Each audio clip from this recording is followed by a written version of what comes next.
नमस्कार दोस्तों, इस वीडियो में बिहार बजट 2022-23 को डिस्कस किया जाएगा केवल एक वीडियो में। यह बिहार बजट का मास्टर वीडियो है। अगर आप इस वीडियो को ध्यान से देखते हैं तो 67th बीपीएससी में आप कम से कम 3 से 4 प्रश्न आपको बजट से देखने के लिए मिल जाएगा। तो आप 3 से 4 प्रश्न आराम से सोल्व कर दीजिएगा। तो आप सभी लोग वीडियो को ध्यान से देखिएगा।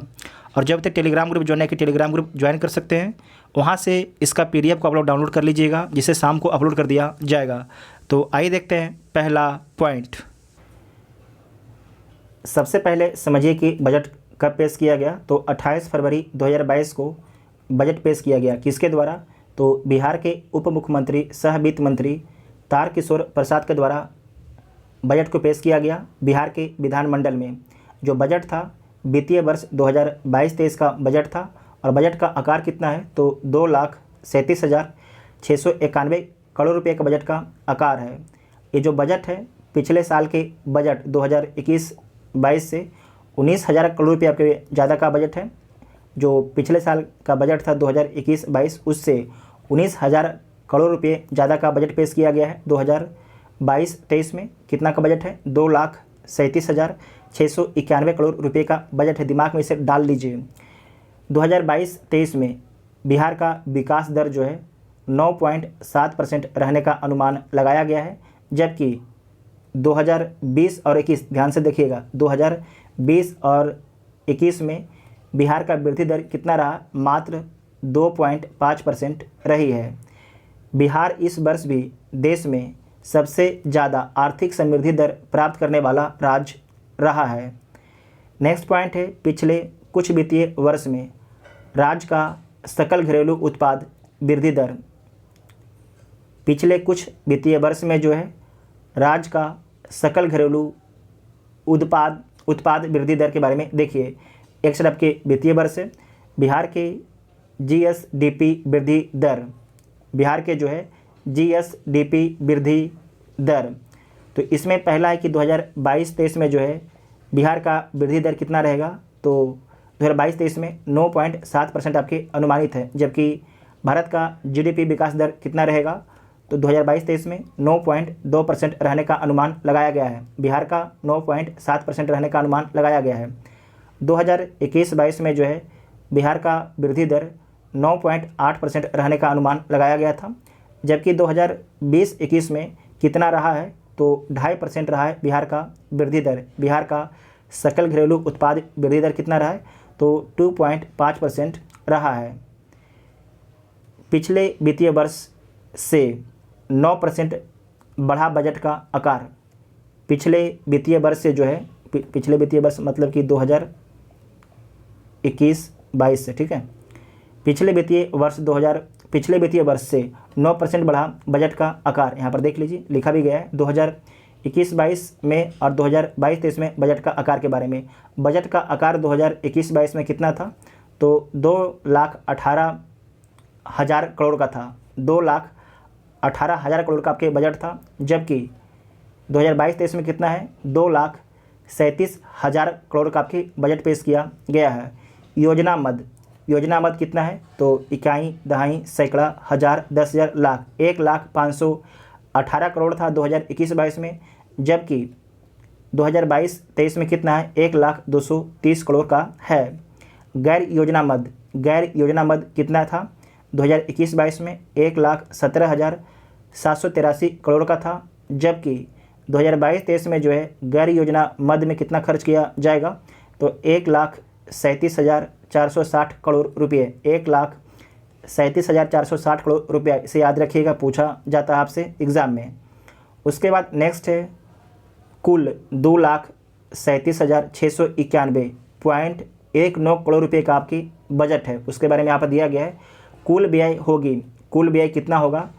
तो 2,37,691.19 करोड़ रुपये आपके होगा। जिसमें राजस्व व्यय कितना होगा? इसमें आपके ध्यान रखिएगा, राजस्व व्यय कितना होगा? तो 1,91,956.67 करोड़ रुपये आपके राजस्व व्यय खर्च होगा। कुल व्यय का कितना परसेंट होगा? तो 80.76% होगा। 80.76% होगा। पूंजीगत व्यय में कितना खर्च होगा? तो 45,734.52 करोड़ रुपये आपके खर्च होगा। जो कुल बजट का 19.24% होगा। आप लोग को जो आप लोग कहीं पर सेट दे रहे होंगे तो सेट में खूब परेशान किया गया होगा, ये दोनों टर्म देखे आपको, ठीक है।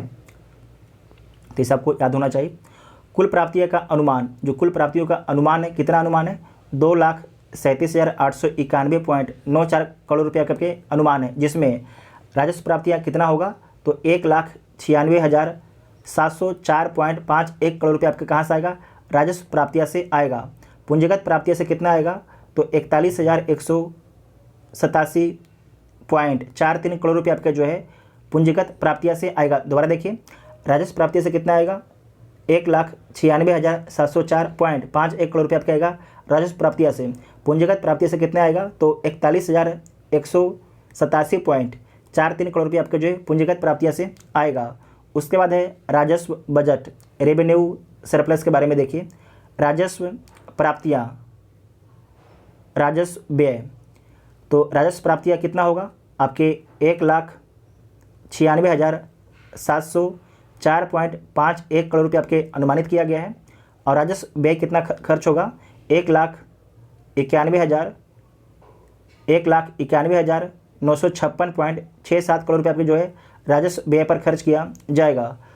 तो इसमें जो है कुल सरप्लस कितना होगा, तो 4747.84 करोड़ रुपये होंगे। टोटल आपके जीएसडीपी का कितना हो जाएगा, तो 0.64% हो जाएगा रेवेन्यू सरप्लस, ठीक है, राजस्व बचत। नोट में दिया गया है कि वर्ष 2005-06 से वर्ष 2018-19 तक राज्य में कुल राजस्व बचत का 75,043 करोड़ रुपये हुई है। वेरी इंपॉर्टेंट पॉइंट है कि वर्ष 2005-06 से जो है वर्ष 2018-19 तक राज्य में कुल राजस्व बचत का जो है 75,043 करोड़ रुपये आपके हुई है। उसके बाद है फिजिकल डेफिसिट, राजकोषीय घाटा के बारे में देखिए। कुल गैर ऋण व्यय माइनस कुल गैर ऋण आय, कुल गैर ऋण व्यय माइनस कुल गैर ऋण आय आपके घटा लेना है, तो कितना हो जाएगा, 25,885.10 करोड़ रुपया हो जाएगा। जो टोटल आपके जीएसडीपी का कितना हो जाएगा, 3.47 पॉइंट हो जाएगा, 3.47 पॉइंट हो जाएगा, प्रतिशत हो जाएगा, पॉइंट नहीं, 3.47% हो जाएगा कितना, राजकोषीय घाटा। इसमें आपको ध्यान रखना है कि राजकोषीय घाटा कितना रहेगा, 25,885.10 करोड़ रुपये आपका रहेगा राजकोषीय घाटा, जिसे परसेंटेज में कितना बोला जाएगा, तो 3.47% बोला जाएगा। ध्यान से समझिएगा, बजट का थोड़ा टर्म है। बजट के कुल व्यय में जो है स्कीम का हिस्सा कितना होगा, स्कीम का हिस्सा कितना होगा, तो स्कीम का हिस्सा होगा 1,230.25 करोड़ रुपया होगा। स्कीम पर कितना खर्च किया जाएगा, 1,230.25 करोड़ रुपया खर्च किया जाएगा। स्थापना एवं प्रतिबद्ध व्यय का हिस्सा कितना होगा, तो 1,37,460.94 करोड़ रुपये आपकी होगा। जो कुल कितना हो जाएगा बजट, 2,37,691.19 करोड़ रुपये आपके होगा, टोटल आपके खर्च होगा। उसके बाद है कि रुपया कहाँ से आता है, तो टॉप 3 मद रुपया सबसे अधिक कहाँ से आता है, तो केंद्रीय करों में राज्य के हिस्से से। वेरी इंपॉर्टेंट पॉइंट है बीपीएससी के लिए। केंद्रीय करों में राज्य के हिस्से से कितना आता है, 46% आता है। केंद्र सरकार के सहायता अनुदान से 30% आता है। राज्य का अपना राजस्व से जो है मात्र 21% आपके आता है।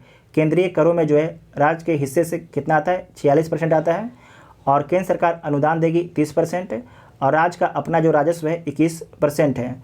रुपया कहाँ जाता है, तो सबसे अधिक जो है सामाजिक सेवाएं पर खर्च होता है 41%, सामाजिक सेवाएं पर। उसके बाद समान सेवाएं पर कितना खर्च होता है, 28%, और आर्थिक सेवाएं पर आपके 25% खर्च होता है। सबसे अधिक खर्च कहाँ पर होता है, सामाजिक सेवाएं पर 41%, समान सेवाएं पर 28%, आर्थिक सेवाएं पर आपके 25% खर्च होता है।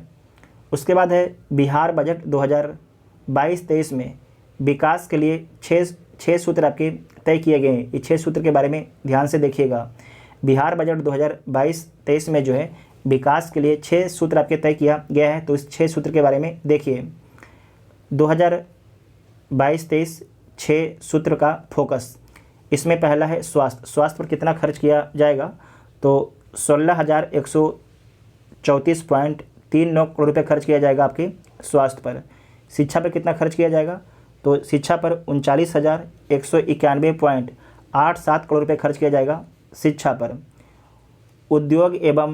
उद्योग में निवेश पर कितना खर्च किया जाएगा? 1643.74 करोड़ रुपया। कृषि एवं संवर्धन क्षेत्र पर कितना खर्च किया जाएगा? तो 7712.30 करोड़ रुपये खर्च किया जाएगा कृषि एवं संवर्धन क्षेत्र पर। आधारभूत संरचना पर कितना खर्च किया जाएगा ग्रामीण एवं शहरी में? तो 29,749.64 करोड़ रुपये खर्च किया जाएगा। उसके बाद है कि कल्याण पर कितना खर्च किया जाएगा? कल्याण पर खर्च किया जाएगा विभिन्न वर्गों का, तो 12,375.07 करोड़ रुपये खर्च किया जाएगा। तो सबसे अधिक कहाँ पर खर्च किया जाएगा? तो शिक्षा में सबसे अधिक खर्च किया जाएगा।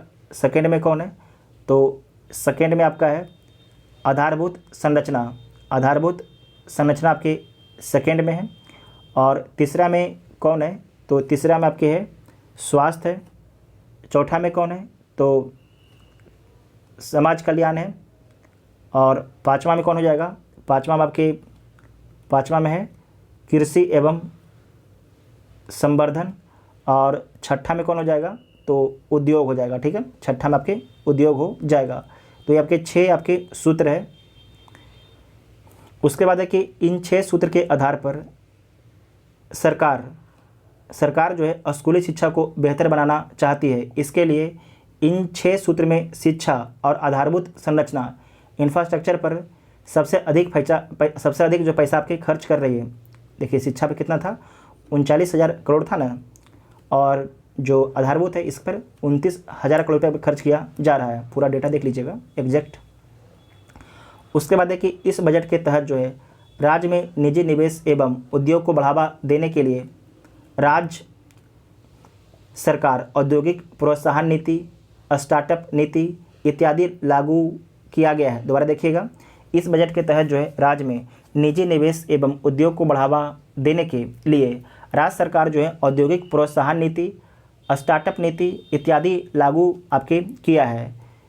इथेनॉल उत्पादन प्रोत्साहन नीति 2021 के तहत जो है 151 इथेनॉल उत्पादन उद्योग स्थापित की जा रही है। कितना?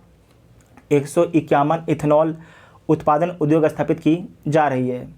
नेक्स्ट है संपूर्ण Bihar budget to the point में देखिए, वित्तीय वर्ष 2020-21 में एकदम ध्यान से देखिएगा। ठीक है, जब डेटा जैसे आ जाए ना कि कोई डेट की बात, डेट और पॉइंट एकदम ध्यान से वहाँ पर देखिएगा, क्योंकि आपसे बीपीएससी खेलता है डेट के साथ में और जो भी पॉइंट है उसके साथ में।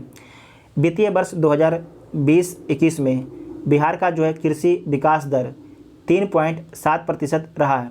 2020-21 में ध्यान रखिएगा, 2020-21 में जो है बिहार का कृषि विकास दर कितना रहा? तो 3.7% रहा है। वर्ष 2021 के मई महीना में किस तूफान के कारण बिहार के 16 जिलों के 102 प्रखंडों में 73,085 हेक्टेयर में फसल की क्षति हुई है? तो यास तूफान के कारण। यास तूफान कहाँ पर आया था? बंगाल की खाड़ी में आया था। बिहार बजट के अनुसार पहली बार दलहन एवं तिलहन बीज का मिनी किट का वितरण किस वर्ष किया गया? 2021 में किया गया। दोबारा देखिएगा कि बिहार बजट के अनुसार पहली बार दलहन एवं तिलहन बीज का मिनी किट का वितरण किस वर्ष किया गया है? 2021 में किया गया है। वर्ष 2021 में पहली बार बिहार में जो है 1,000 किलो शाही लीची और 5,000 किलो आम कहाँ पर भेजा गया है? तो लंदन को निर्यात किया गया है। लंदन को निर्यात किया गया है। वर्ष 2021 में पहली बार जो है बिहार से 1,000 किलो शाही लीची और 500 किलो आम जो है कहाँ पर भेजा गया है? तो लंदन में भेजा गया है। वर्ष 2021 में 750 किलो शाही लीची दुबई भी आपके निर्यात किया गया है। कहाँ पर? दुबई भी आपके 750 किलो लीची का निर्यात किया गया है। बिहार के किस जिले में जैविक कॉरिडोर की स्थापना की गई है? बिहार के किस जिले में जैविक कॉरिडोर की स्थापना की गई है? तो गंगा नदी के दोनों किनारे के जिलों में, गंगा नदी के दोनों किनारों के जिले में। ठीक है, उसके बाद नेक्स्ट है कि बिहार में किसानों को जैविक प्रशिक्षण के साथ साथ जैविक खेती प्रोत्साहन के लिए 11,500 करोड़ रुपये आपके प्रति एकड़ की आर्थिक सहायता दी जाएगी। इंपॉर्टेंट पॉइंट है, इसे दोबारा देखिएगा। बिहार में जो है किसानों को जैविक प्रशिक्षण के साथ साथ जैविक खेती के प्रोत्साहन के लिए जो है 11,500 रुपये प्रति एकड़ की आपके आर्थिक सहायता दी जाती है। बिहार के बजट के अनुसार किस जिला में गोबर एवं फसल अवशेष देने वाले परिवार को गैस सिलेंडर उपलब्ध कराने का एक मॉडल शुरू किया गया है? तो मधुबनी जिला में किया गया है। और किस मॉडल के तहत? तो सुखेत मॉडल के तहत। वेरी वेरी इंपॉर्टेंट पॉइंट है। बिहार बजट के अनुसार किस जिला में जो है गोबर एवं फसल अवशेष देने वाले परिवार को जो है गैस सिलेंडर आपको उपलब्ध कराने का एक मॉडल शुरू किया गया है? तो मधुबनी जिला में शुरू किया गया है। और किस मॉडल के तहत? तो सुखेत मॉडल के तहत। प्रधानमंत्री ने भी जो है मन की बात कार्यक्रम में मधुबनी के सुखेत मॉडल की आपकी चर्चा की थी। तो इम्पोर्टेंट है, इसे नोट कीजिएगा। बिहार बजट 2021-22 के अनुसार राज्य में कृषि अनुसंधान एवं शिक्षा को सुदृढ़ करने के उद्देश्य से किस महाविद्यालय को स्वीकृति प्रदान की गई है?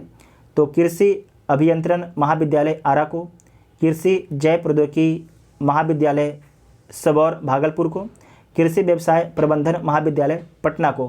बिहार बजट 2021-22 के अनुसार राज्य में जो है कृषि अनुसंधान, ध्यान रखिएगा, कृषि अनुसंधान एवं शिक्षा को जो है सुदृढ़ करने के उद्देश्य से किस विश्वविद्यालय को स्वीकृति प्रदान की गई है? तो कृषि अभियंत्रण महाविद्यालय आरा को, कृषि जैव प्रौद्योगिकी महाविद्यालय सबौर को, भागलपुर में स्थित है, और कृषि व्यवसाय प्रबंधन महाविद्यालय पटना को। भूमि एवं जल संरक्षण कार्यक्रमों के तहत जो है 7 निश्चय 2 कार्यक्रम के अंतर्गत जो है 30 फीट तक के 361 पक्का चेक डैम का निर्माण किया जाएगा। राज्य के सभी 189 लाख पशुओं की पहचान हेतु जो है दिसंबर 2021 में जो है एयर टैगिंग किया गया है। दोबारा देखिएगा, राज्य के सभी 189 लाख पशुओं की पहचान हेतु जो है दिसंबर 2021 में जो है एयर टैगिंग किया गया है।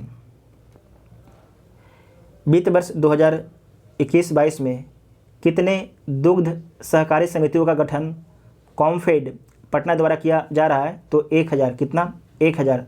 वित्त वर्ष 2021-22 में कितने दुग्ध सहकारी समितियों का गठन कॉमफेड पटना द्वारा किया जा रहा है? तो 1000। बिहार बजट 2021-22 में चर्चा में रहा पोषक सुधा क्या है?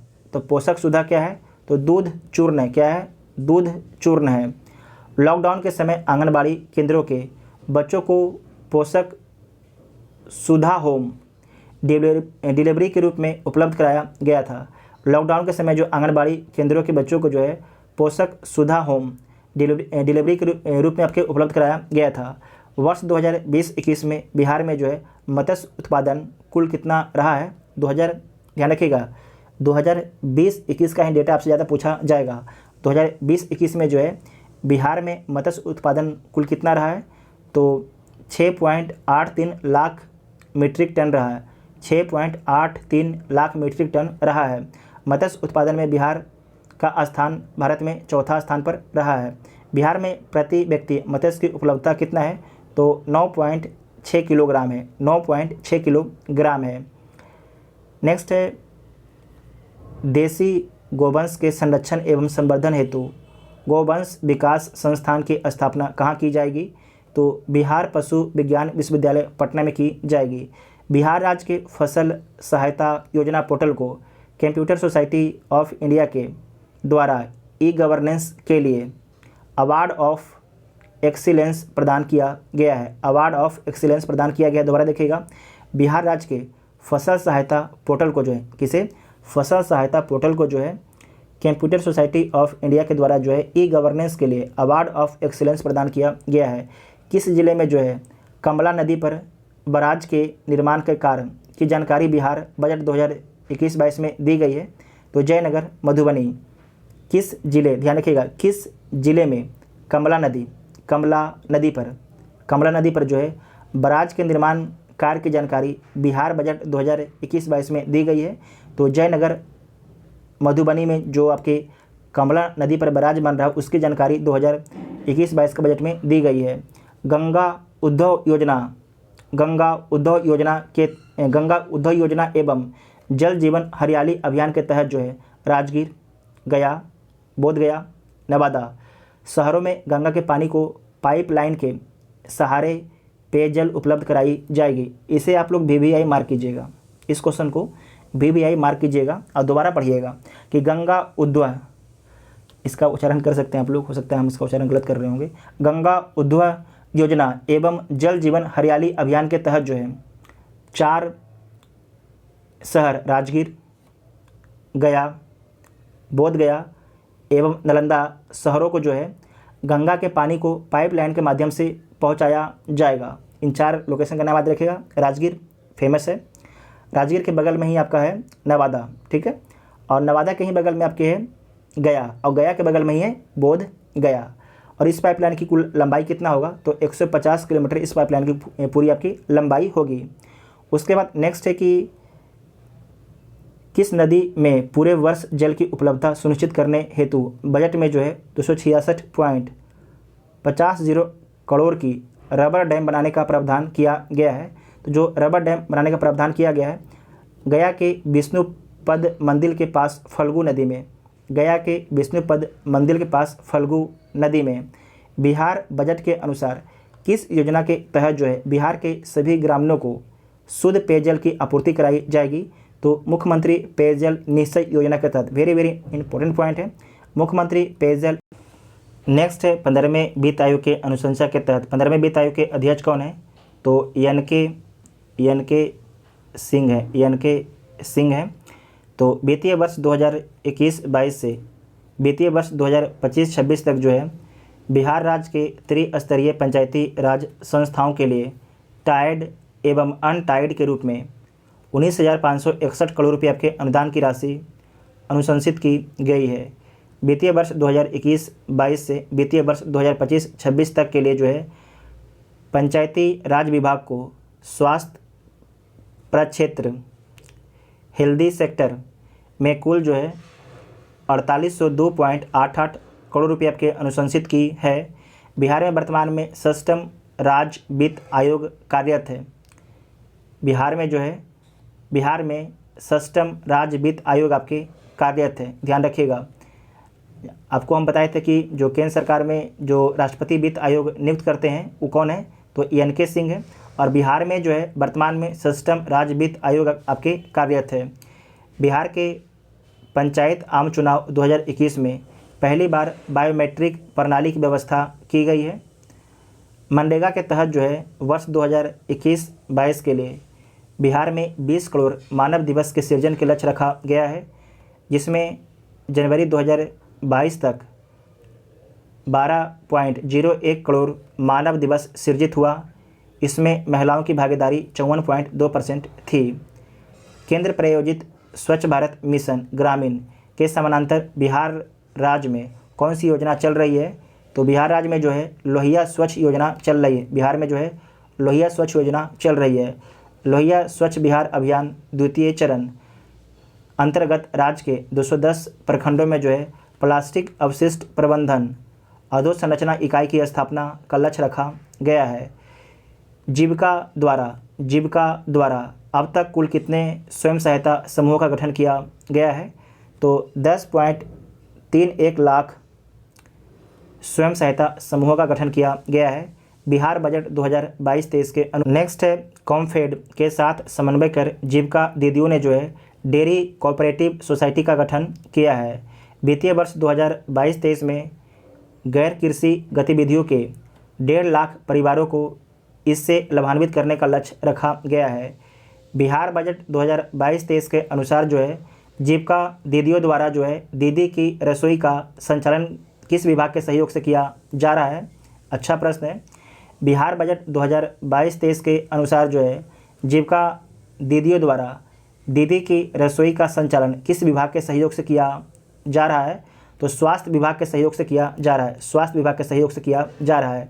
वित्तीय वर्ष 2021-22 में स्वास्थ्य विभाग के सहयोग से कुल 51 दीदी की रसोई खोला गया है।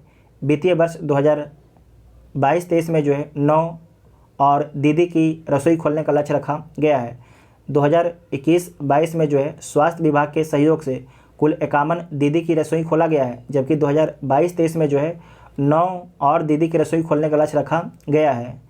बिहार बजट के अनुसार ग्रामीण युवाओं को रोजगार उपलब्ध कराने के लिए दीनदयाल उपाध्याय ग्रामीण कौशल योजना का क्रियान्वयन किसके द्वारा किया जा रहा है? तो जीविका के द्वारा किया जा रहा है। किसके द्वारा? जीविका के द्वारा किया जा रहा है। वित्तीय वर्ष 2022-23 में इस योजना के तहत जो है कुल 12,000 युवाओं को प्रशिक्षित करने का लक्ष्य रखा गया है। इस पॉइंट को दोबारा देखिएगा कि बिहार बजट के अनुसार ग्रामीण युवाओं को रोजगार उपलब्ध कराने के लिए दीनदयाल उपाध्याय ग्रामीण कौशल योजना का क्रियान्वयन किसके द्वारा किया जा रहा है? तो जीविका के द्वारा किया जा रहा है। और वित्तीय वर्ष 2022-23 में इस योजना के तहत कुल जो है 12,000 युवाओं को आपके प्रशिक्षित किया गया है। बिहार बजट के अनुसार बिहार के कुल कितने प्रखंडों में सूचना प्रौद्योगिकी केंद्र का निर्माण किया जा रहा है? तो 101 प्रखंडों में। स्वच्छ सर्वेक्षण 2021 रिपोर्ट में सर्वश्रेष्ठ गंगा टाउन 10 रैंकिंग में बिहार के कितने शहर हैं? तो 5 शहर हैं। पटना, हाजीपुर, छपरा, मुंगेर, बेगूसराय है। पटना, हाजीपुर, छपरा, मुंगेर, बेगूसराय है। स्वच्छ सर्वेक्षण 2021 रिपोर्ट के अनुसार बिहार के किस शहर को जो है GFC कैटेगरी में जो है 1 स्टार रैंकिंग प्राप्त हुआ है? तो सुपौल को। किसे? सुपौल को। बिहार का जो सबसे स्वच्छ शहर कौन है? तो सुपौल है।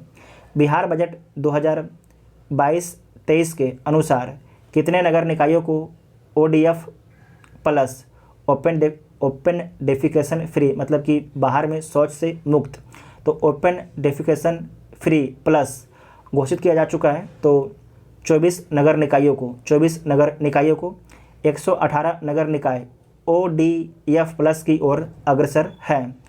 इन 118 नगर निकायों में कचरे से कंपोस्ट तैयार किया जा रहा है। कंपोस्ट तैयार किया जा रहा है। किस योजना के तहत जो है बिहार के सभी जिला मुख्यालय में सौदाहगिरी का निर्माण किया जा रहा है? तो मोक्ष धाम योजना के तहत। नोट कीजिएगा, किस योजना के तहत? तो मोक्ष धाम। कोई व्यक्ति मरता है तो उसके मोक्ष की प्राप्ति हो जाती है, ठीक है। तो इस तरीके से इसे याद कर सकते हैं आप लोग। बिहार के सभी 142 नगर निकायों में सम्राट अशोक भवन का निर्माण कराया जाएगा। बिहार के सभी 142 नगर निकायों में जो है सम्राट अशोक भवन का निर्माण किया जाएगा। अटल नवीकरण और शहरी परिवर्तन मिशन अमृत योजना बिहार के किस नगर निकाय में कार्यान्वित की जाएगी? तो 1 लाख से अधिक आबादी वाले 12 नगर निगम में आपके अमृत योजना को कार्यान्वित किया जाएगा। अमृत जो है अर्बन 2.0 का शुभारंभ जो है 1 अक्टूबर 2021 को किया गया है। इसके अंतर्गत सभी नगर निकायों में जलापूर्ति एवं पार्क योजना बनेंगे। स्मार्ट सिटी मिशन में जो है बिहार के कितने शहर शामिल किए गए हैं जिन पर लगातार कार्य जारी है? तो स्मार्ट सिटी के तहत बिहार के 4 शहर को शामिल किया गया है। कौन कौन है? भागलपुर है, मुजफ्फरपुर है, पटना है और बिहार शरीफ है। भागलपुर है, नोट कीजिएगा, मुजफ्फरपुर है, पटना है, बिहार है। नेक्स्ट है कि बिहार बजट 2022-23 के अनुसार राज्य का हरित आवरण कितना हो गया है? बिहार बजट 2022-23 के अनुसार राज्य का हरित आवरण कितना हो गया है कुल भौगोलिक क्षेत्रफल का? तो 15% हो गया। कितना हो गया? 15% हो गया है। जल जीवन हरियाली अभियान के अंतर्गत वर्ष 2021-22 में कुल कितना करोड़ पौधे के रोपण का लक्ष्य निर्धारित किया गया है? तो 5 करोड़ पौधे के रोपण का लक्ष्य रखा गया है, निर्धारित किया गया है। जनवरी 2022 तक कुल जो है 387 लाख पौधे का रोपण किया जा चुका है। जनवरी 2022 तक जो है कुल 387 लाख करोड़ पौधे का रोपण किया जा चुका है। ये इम्पोर्टेंट है कि जल जीवन हरियाली अभियान के अंतर्गत वर्ष 2021-22 में कुल कितना करोड़ पौधे के रोपण का लक्ष्य निर्धारित किया गया था? तो 5 करोड़ पौधे का लक्ष्य निर्धारित किया गया था। बिहार बजट के अनुसार मुख्यमंत्री निजी पौधशाला योजना अंतर्गत एवं कुल कितना पौधशाला इकाइयाँ स्थापित की जाएगी? 365, 210 इकाइयाँ जीविका दीदी तथा 155 इकाइयाँ कृषकों को आवंटित की गई है। इस योजना के तहत कुल जो है 73 लाख पौधे आपके उगाए जाएंगे। बिहार में प्रवासी पक्षियों के लिए प्रथम bird ringing and monitoring station की स्थापना हेतु किसके साथ समझौता किया गया है? तो बॉम्बे नेचुरल हिस्ट्री सोसाइटी के साथ में किया गया है। वेरी वेरी इंपॉर्टेंट पॉइंट है, किसके साथ में? बॉम्बे नेचुरल हिस्ट्री सोसाइटी के साथ में किया गया है।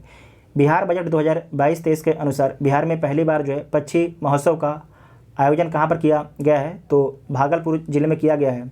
कहाँ पर किया गया है? भागलपुर डिस्ट्रिक्ट में। यहाँ पर कुछ गड़बड़ लग रहा है।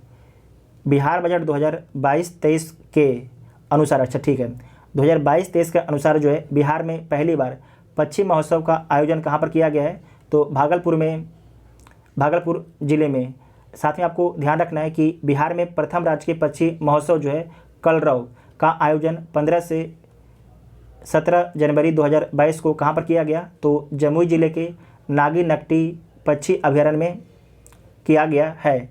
आपको यहाँ पर ध्यान से समझना है, आपका जो पहला राजकीय पक्षी महोत्सव कहाँ पर होता है? जमुई में, और दूसरा कहाँ पर होगा?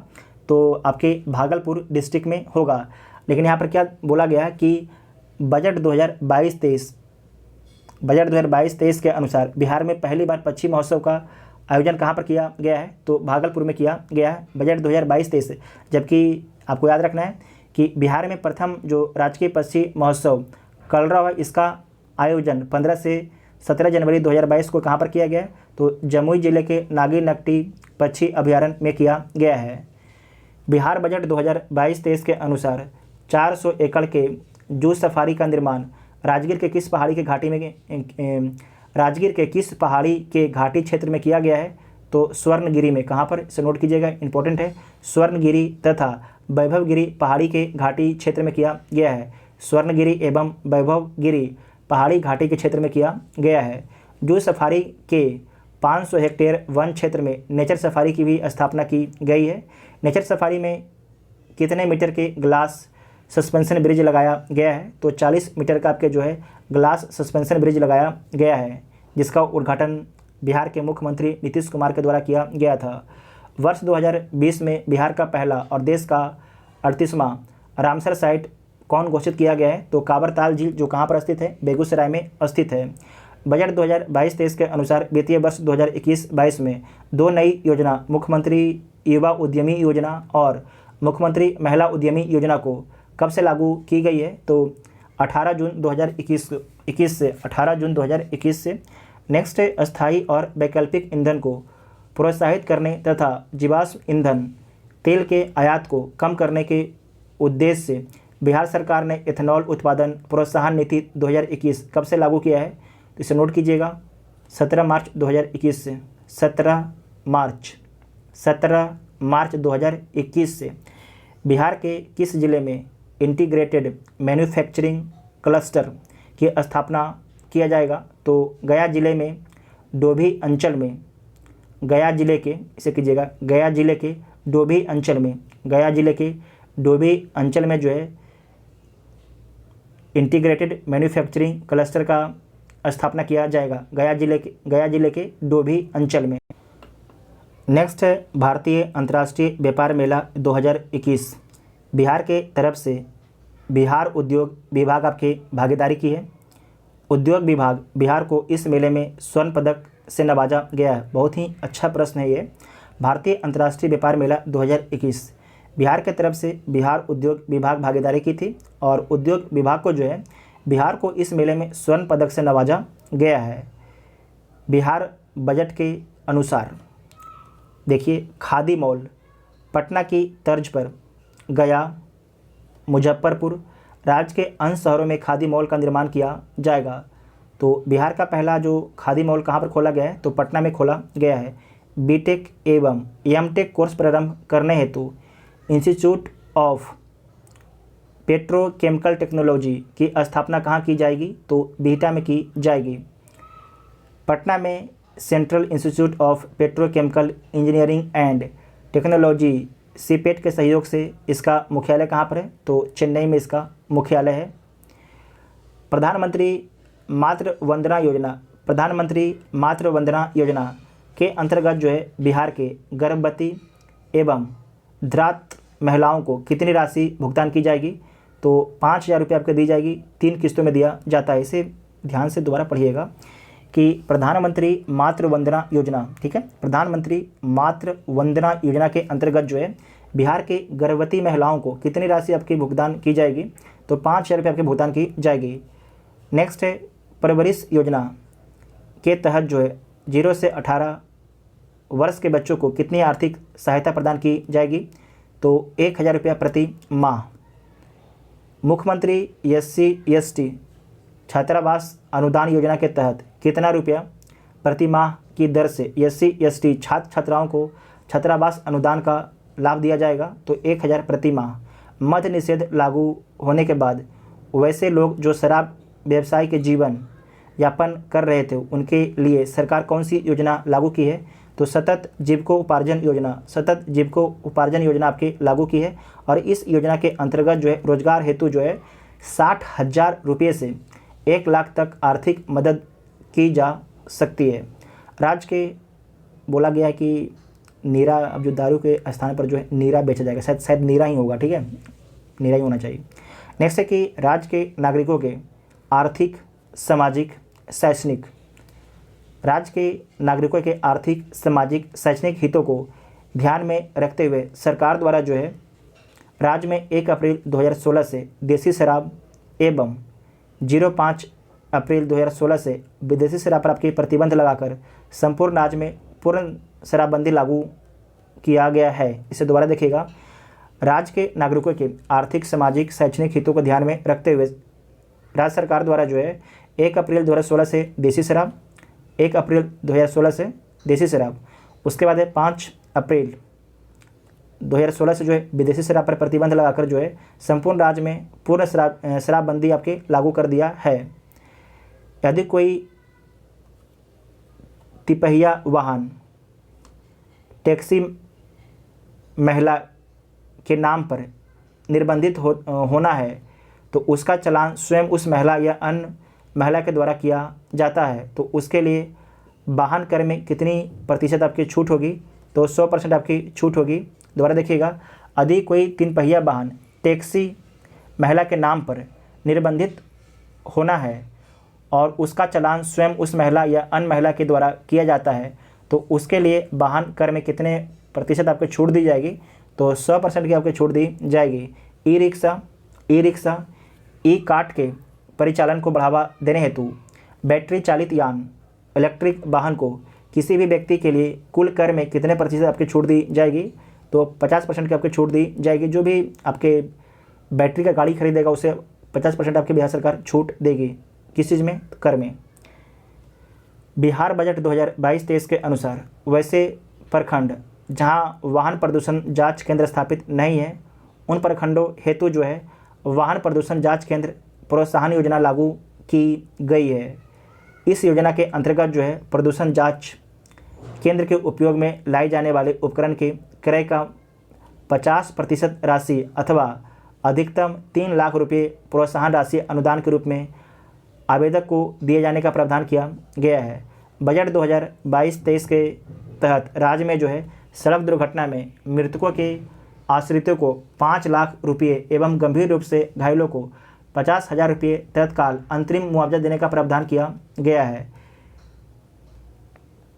बिहार स्वच्छ ईंधन योजना 2019 के अंतर्गत पटना नगर निगम क्षेत्र तथा दानापुर, खगौल, फुलवारीशरीफ नगर परिषद क्षेत्र की सीमा में जो है डीजल चालित 3 पहिया वाहनों के परिचालन को कब से प्रतिबंधित करने का निर्णय बजट 2022-23 के लिए लिया गया है? तो 31 मार्च 2022 से लिया। नेक्स्ट है बिहार बजट के अनुसार समग्र शिक्षा के अंतर्गत अब जो है पूर्व बालपन शिक्षा, ईयरली चाइल्डहुड एजुकेशन से लेकर 12वीं कक्षा तक की शिक्षा को आच्छादित किया जाएगा। कोविड-19 के कारण विद्यालय बंद होने की स्थिति में 1 से 12 क्लास के विद्यार्थियों के लिए दूरदर्शन मेरा विद्यालय पर जो है डिजिटल पढ़ाई की व्यवस्था की गई है। उन्नयन बिहार कार्यक्रम, इसके माध्यम से जो है राज्य के सभी सरकारी एवं सरकारी सहायता प्राप्त माध्यमिक उच्च माध्यमिक विद्यालयों में स्मार्ट क्लासरूम आपके निर्माण कराया गया है। दोबारा देखिएगा, उन्नयन बिहार कार्यक्रम के तहत जो है इसके माध्यम से राज्य के सभी सरकारी एवं सरकारी सहायता प्राप्त माध्यमिक और उच्च माध्यमिक विद्यालयों में स्मार्ट क्लासरूम निर्माण करवाया गया है। उच्च स्तरीय शिक्षा के लिए जो है उच्च शिक्षा के लिए नए बने आर्यभट्ट ज्ञान विश्वविद्यालय पटना के परिसर में कुल कितने शैक्षणिक संस्थान अब होंगे? टोटल आपके 6 होगा। दोबारा देखिएगा, उच्च स्तरीय शिक्षा के लिए नए बने आर्यभट्ट ज्ञान विश्वविद्यालय पटना के परिसर में कुल कितने शैक्षणिक संस्थान होंगे? तो 6 होंगे।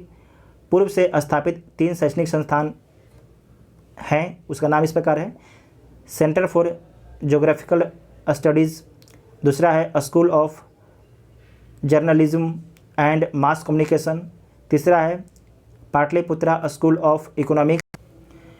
3 नए शैक्षणिक संस्थान बनेंगे। कौन कौन बनेगा? तो centre for stream cell technology, centre for astronomy, centre for philosophy. Next है, बिहार सरकार द्वारा पूर्व से स्थापित 13 सरकारी विश्वविद्यालय के अलावा 7 निजी विश्वविद्यालय की स्थापना करवा रही है। विद्यालयों में जल, स्वच्छता एवं साफ सफाई के वातावरण निर्माण हेतु जो है बिहार सरकार ने कौन सा पुरस्कार प्रारंभ किया है? तो बिहार स्वच्छ विद्यालय पुरस्कार आपके प्रारंभ किया है। राज्य में द्वितीय एम्स की स्थापना दरभंगा चिकित्सा महाविद्यालय एवं अस्पताल लहेरियासराय के परिसर में किया जा रहा है। ध्यान रखिएगा, आपसे पूछा जाएगा कि बिहार राज्य में दूसरा एम्स कहाँ पर बन रहा है? तो दरभंगा में बन रहा है। पहला एम्स कहाँ पर है? तो पटना में है। पटना चिकित्सा महाविद्यालय एवं अस्पताल में कुल 5462 बेड के निर्माण के साथ ही विश्व का दूसरा सबसे बड़ा अस्पताल होगा पटना PMCH। 100 बेड का स्टेट कैंसर इंस्टीट्यूट की स्थापना कहाँ की गई है? तो इंदिरा गांधी आयुर्विज्ञान संस्थान पटना में। नेक्स्ट है, यूनिवर्सल इम्यूनाइजेशन प्रोग्राम के अंतर्गत कितने नए जानलेवा बीमारियों के टीके निःशुल्क सरकारी स्वास्थ्य संस्थानों एवं सभी आंगनबाड़ी केंद्रों पर दिए जाएंगे? तो 12 बीमारियों के टीके दिए जाएंगे। नेक्स्ट है, बिहार बजट 2022-23 के अनुसार वित्तीय वर्ष 2021-22 में कितने किलोमीटर राष्ट्रीय उच्च पथ का निर्माण किया गया है? तो 191.65 किलोमीटर का निर्माण किया गया है। बिहार बजट के अनुसार पटना को जाम से मुक्त करने के लिए कहां पर डबल डेकर फ्लाईओवर के निर्माण की स्वीकृति दी गई है? तो कारगिल चौक से पटना साइंस कॉलेज तक।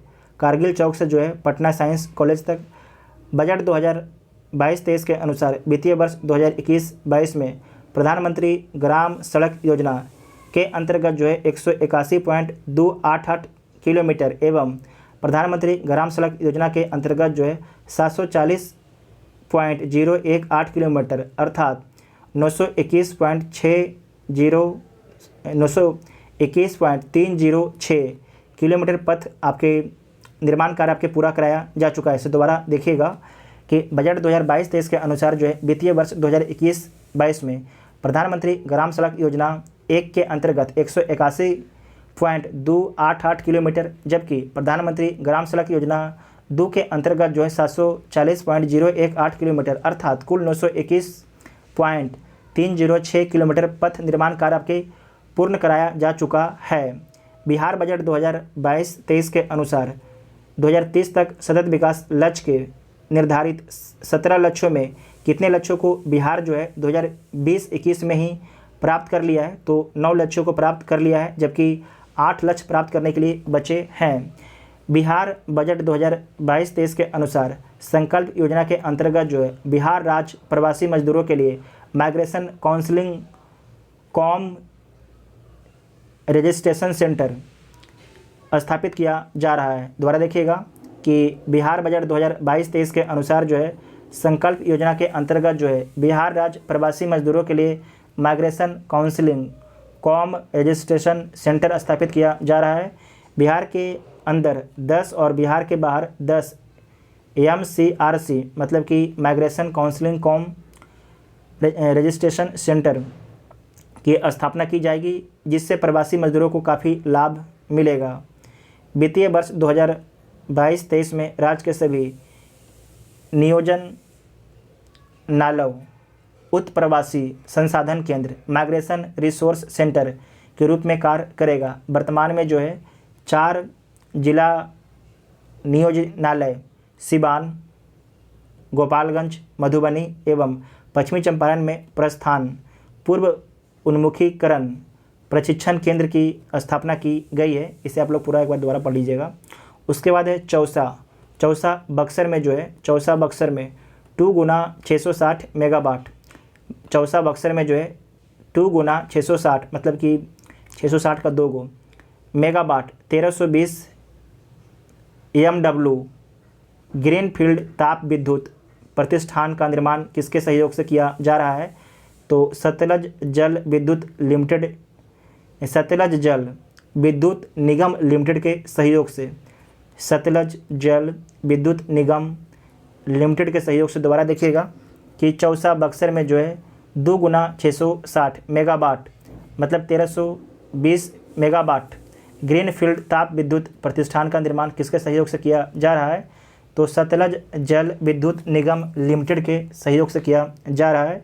सतलज जल विद्युत निगम लिमिटेड भारत सरकार एवं हिमाचल प्रदेश सरकार का संयुक्त उपक्रम है। इस दोनों इकाइयों में जो है 2 गुना 260 मेगावाट से वाणिज्यिक उत्पादन प्रारंभ करने का लक्ष्य जो है 2023 से 24 रखा गया है। इस परियोजना से बिहार को 35% आपकी बिजली मिलेगी। जो आपकी ये परियोजना है इससे बिहार को 35% आपकी बिजली दिया जाएगा। वर्तमान में राज्य में कार्यरत ग्रिड की कुल लंबाई 17,120 सर्किट किलोमीटर हो गई है, जिसकी कुल विद्युत निकाय क्षमता कितना मेगावाट है? तो 13,000 मेगावाट है।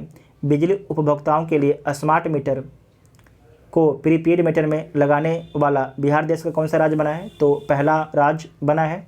अब तक 4,33,000 से अधिक स्मार्ट प्रीपेड मीटर लगाकर देश में बिहार पहला स्थान पर बरकरार है।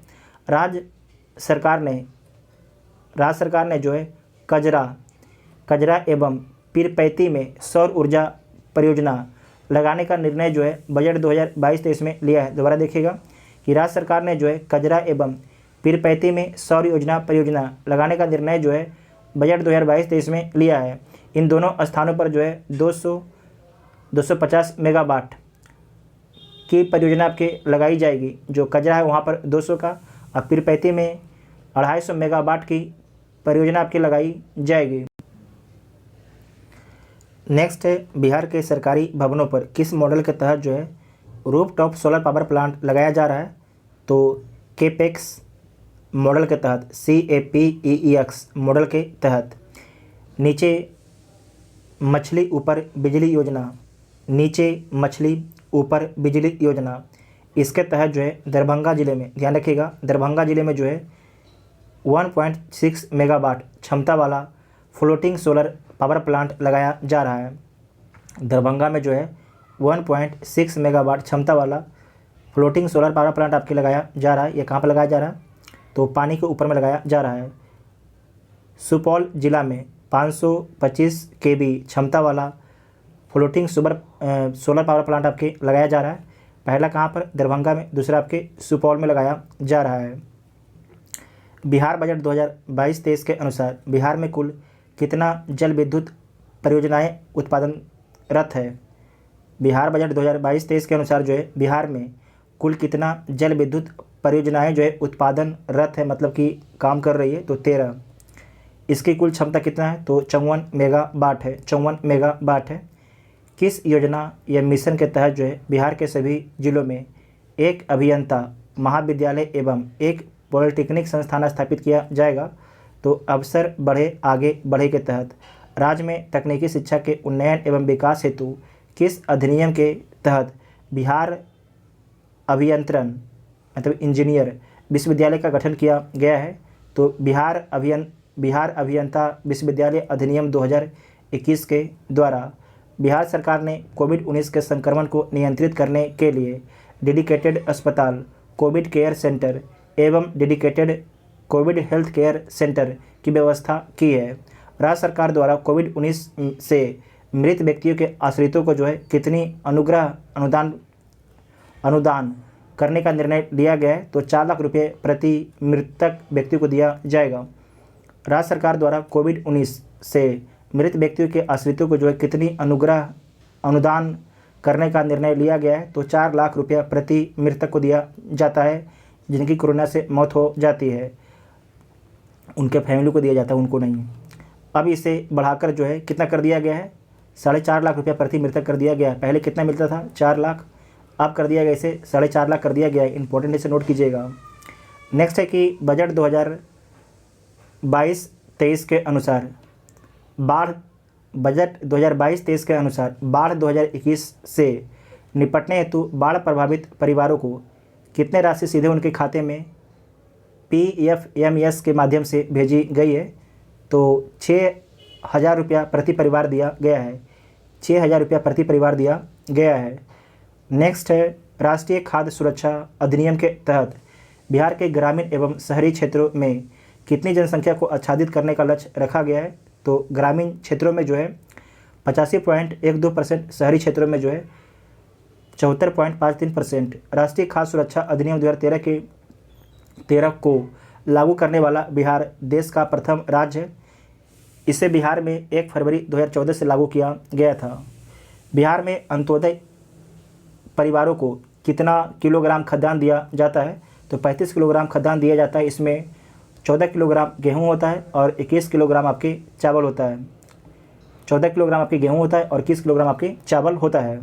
प्रधानमंत्री गरीब कल्याण अन्न योजना जुलाई 2021 से प्रत्येक लाभुक को राशन कार्डधारी परिवार के प्रत्येक सदस्य को जो है प्रति माह कितना खाद्यान्न उपलब्ध कराया जाता है, तो 5 किलोग्राम, जिसमें 2 किलो गेहूँ होता है और 3 किलो चावल दिया जाता है। वित्तीय वर्ष 2021-22 में माननीय मुख्यमंत्री द्वारा मंदार रोपवे का लोकार्पण कहाँ पर किया गया है, तो बांका जिला बिहार में। वेरी वेरी इंपॉर्टेंट है, कहाँ पर किया गया है, बांका जिला बिहार में किया गया है। बिहार बजट 2022-23 में 6 अन्य रोपवे परियोजना की स्वीकृति दी गई है जो निम्न है। देख लीजिए, पहले एक बार इसे दोबारा देखिएगा कि वित्तीय वर्ष 2021-22 में माननीय मुख्यमंत्री द्वारा मंदार रोपवे, ध्यान रखिएगा, मंदार रोपवे का जो है लोकार्पण कहाँ पर किया गया है, तो बांका जिला बिहार में किया गया है। उसके बाद है कि बिहार बजट 2022-23 में जो है 22-23 में जो है, जो आपके, एक बार फिर से देखिए इसे, जो आपके वित्तीय वर्ष 2021-22 में जो है माननीय मुख्यमंत्री द्वारा जो मंदार रोपवे है, इसका लोकार्पण कहाँ पर किया गया, तो बांका जिला बिहार में किया गया। जबकि यहाँ ध्यान रखिएगा, बिहार बजट 2022-23 में यहाँ पर क्या था, 21-22 था, यहाँ पर 22-23 में जो है 6 अन्य रोपवे परियोजना की स्वीकृति दी गई है जो निम्न है। पहला है प्रेतशिला पर्वत, कहाँ पर, गया में है। डुंगेश्वरी पर्वत गया में है। उसके बाद है ब्रह्म योनि पर्वत गया में है। ये तीनों प्रेतशिला, डुंगेश्वरी, ब्रह्म योनि आपके गया में है। उसके बाद है बनाबर पर्वत जहानाबाद में है। मुंडेश्वरी पर्वत कैमूर में है। रोहतासगढ़ पर्वत आपके रोहतास में है। बिहार बजट 2022-23 के अनुसार गया जिले के डुंगेश्वरी पर्वत पर भगवान बुद्ध एवं फल्गु नदी में भगवान विष्णु की विशालकाय मूर्ति का अधिष्ठापन कराया जाएगा। दोबारा देखिएगा कि बिहार बजट 2022-23 के अनुसार जो है गया जिले के डुंगेश्वरी पर्वत पर जो है भगवान बुद्ध एवं फल्गु नदी में भगवान विष्णु की विशालकाय मूर्ति का अधिष्ठापन कराया जाएगा। बिहार के किस जिले में जो है 72 एकड़ भूमि पर लैंड बैंक निर्मित किया जाएगा, तो गया में। बिहार के किस जिले में जो है 72 एकड़ भूमि पर जो है लैंड बैंक निर्माण किया जाएगा, तो गया में। और इसका उद्देश्य क्या है, तो बोध गया के समृद्ध विकास हेतु किया जाएगा। नेक्स्ट है जनता दरबार में मुख्यमंत्री कार्यक्रम का आयोजन पटना से कब किया जाता है, तो इसमें आपको ध्यान रखना है कि जो जनता दरबार है मुख्यमंत्री नीतीश कुमार जी के द्वारा कब लगाया जाता है पटना में, तो प्रत्येक, ध्यान रखिएगा, प्रत्येक माह हर महीने के प्रथम, द्वितीय, तृतीय सोमवार को लगाया जाता है। तो जिन्हें भी दिक्कत है वो जाके मुख्यमंत्री नीतीश कुमार से सीधे मिल सकते हैं। प्रत्येक माह के प्रथम, द्वितीय और तृतीय सोमवार को। बिहार बजट 2022-23 में वर्णित समेकित वित्तीय प्रबंधन प्रणाली को कब से लागू किया गया है? तो 1 अप्रैल 2019 से, 1 अप्रैल 2019 से। नेक्स्ट है समेकित वित्तीय प्रबंधन प्रणाली। वित्तीय प्रबंधन हेतु राज्य सरकार की महत्वाकांक्षी परियोजना है। इस परियोजना के माध्यम से जो है राज्य का संपूर्ण वित्तीय कार्य ऑनलाइन एवं पेपरलेस हो गया है।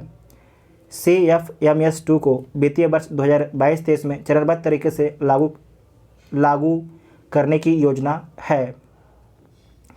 उसके बाद नेक्स्ट है बिहार बजट 2022-23 के तहत महत्वपूर्ण घोषणाएं। क्या क्या घोषणा किया गया है? तो IT रोड मैप के तहत बिहार में बनेंगे। IT रोड मैप के तहत बिहार में बनेंगे। क्या बनेंगे? तो पटना के बंदर बगीचा और डाक बंगला चौराहे पर जो है IT टावर बनेगा। बिहटा में IT पार्क बनेगा। राजगीर में IT सिटी बनेगा। IT रोड मैप के तहत बिहार में बनेंगे। क्या क्या बनेगा? तो पटना के बंदर बगीचा और डाक बंगला चौराहे पर जो है IT टावर बनेगा। क्या बनेगा? IT टावर बनेगा। बिहटा में IT पार्क बनेगा। बिहटा में IT पार्क बनेगा और राजगीर में जो है IT सिटी बनेगा। वेरी इंपॉर्टेंट पॉइंट है। नेक्स्ट है बिहार के सभी ज़िले में बनेंगे। तो क्या बनेगा? मेगा स्किन सेंटर बनेगा। वृद्धा आश्रम बनेगा जिला मुख्यालय में। सौदागिरी बनेगा जिला मुख्यालय में। मॉडल +2 हाई स्कूल बनेगा। महिला औद्योगिक प्रशिक्षण संस्थान बनेगा जिला मुख्यालय में। उसके बाद है सभी नगर निकायों में जल आपूर्ति और पार्क योजना लागू किया जाएगा। सम्राट अशोक भवन बनेगा सभी नगर निकायों में। उसके बाद यहाँ देखिए बजट तो समाप्त हो गया, लेकिन एक चीज़ इंपॉर्टेंट है। राष्ट्रीय स्तर पर कृषिगत उत्पादन में बिहार का स्थान जो कंप्लीट हो जाएगा 1 मिनट में। देख लीजिए कृषिगत मद और उत्पादन में स्थान। तो इसमें मक्का के उत्पादन में बिहार को कौन सा स्थान है? तो तीसरा है। सब्जी के उत्पादन में तीसरा। फल के उत्पादन में छठा। गेहूं के उत्पादन में बिहार का स्थान छठा है। धान के उत्पादन में छठा। लीची के उत्पादन में प्रथम। मखाना के उत्पादन में प्रथम। जूट एवं मेस्ता के उत्पादन में दूसरा। सूरजमुखी के उत्पादन में तीसरा। सूरजमुखी में पहला है कर्नाटक। आम के उत्पादन में तीसरा। कद्दू और लौकी के उत्पादन में प्रथम। फूलगोभी के तीसरा। भिंडी के उत्पादन में तीसरा है। आलू के उत्पादन में तीसरा है। मशरूम के उत्पादन में तीसरा है। मशरूम पर याद रखिएगा। उसके बाद है मत्स्य के उत्पादन में चौथा है। तो इसे आप लोग एक बार वीडियो को रोक दीजिएगा और उसके बाद ध्यान से देख लीजिएगा। तो जितना भी बजट था, बजट के पॉइंट थे, सारे पॉइंट को कंप्लीट कर दिया गया है। अगर आप लोगों ने ध्यान से वीडियो को देखा होगा तो आपको बहुत ही इंटरेस्टेड लगा होगा वीडियो, ठीक है, क्योंकि यहीं से क्वेश्चन पूछे जाएंगे आपके एग्ज़ाम में, ठीक है। अगर आप लोग चैनल पर नए हैं तो चैनल को सब्सक्राइब कर सकते हैं ताकि आपको आगे आने वाले वीडियो का नोटिफिकेशन मिल सके। Thank you.